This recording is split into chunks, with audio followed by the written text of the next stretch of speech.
Let's get real. Most people are too afraid to tell you to your face that they don't like you.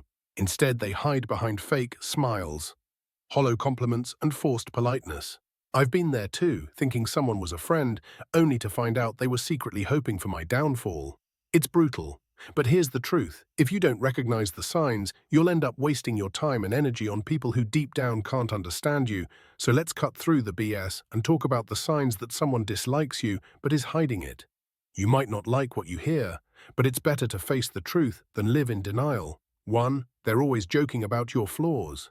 We all know that one person who loves to joke, especially when the joke is on you, they'll pick at your quirks, your mistakes, your little perfections.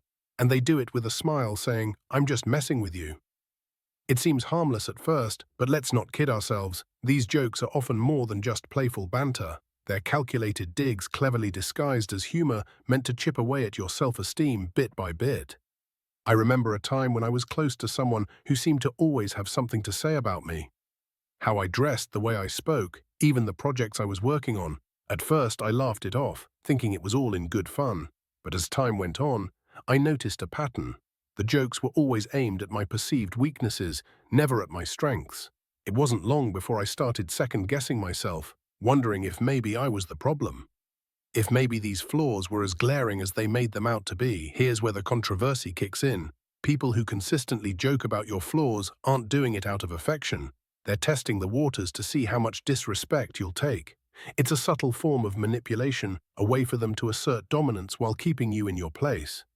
They're telling you in no uncertain terms that you're beneath them, and the most insidious part, they get away with it because we've been conditioned to believe that if we can't take a joke, we're the ones with the problem. But let's flip that script. I'm here to tell you that there's nothing wrong with standing up for yourself when a joke crosses the line. In fact, it's essential. You deserve to be around people who lift you up, not those who knock you down just to get a cheap laugh. True friends don't need to point out your flaws to feel better about themselves. They celebrate your strengths and help you work through your weaknesses without making you the butt of the joke. I've seen it happen time and again, people who let these kinds of jokes slide, thinking it's easier to keep the peace than to make waves. But here's the deep truth: allowing others to disrespect you, even injustice, is a slippery slope. It starts with small comments, but over time those jokes can wear you down, making you question your worth, and the more you allow it, the more they'll push until you're left doubting yourself, all because you didn't want to seem too sensitive. I had to learn this the hard way. I realized that by laughing along, I was giving them permission to keep going. I was complicit in my own disrespect. It wasn't until I started pushing back, setting boundaries, that I noticed a shift, not just in how they treated me, but in how I saw myself. I stopped letting their words define me and started owning my narrative. So here's my advice. The next time someone makes a joke at your expense, don't just laugh it off. Ask yourself, is this really funny, or is there something more going on here? And if the answer is the latter, don't be afraid to call them out. It might be uncomfortable, it might even end the friendship, but your self-respect is worth far more than someone's misguided sense of humor in the end. Life's too short to surround yourself with people who can't see your value if their idea of friendship is constantly pointing out your flaws. Then it's time to find new friends.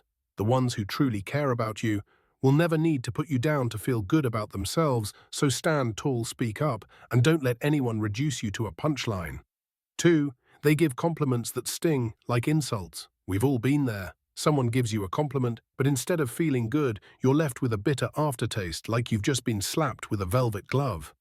It's the kind of compliment that makes you pause and think, wait, was that a compliment or an insult? And here's the harsh reality: often it's a bit of both. These backhanded compliments are a subtle, almost sneaky way for people to undermine you while pretending to be kind. I remember a time when I was working on a big project that I was incredibly proud of. After putting in countless hours of hard work, I finally shared it with a group of colleagues.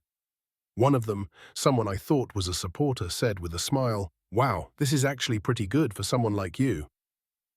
I stood there stunned. On the surface, it seemed like a compliment, but those last few words, "for someone like you,"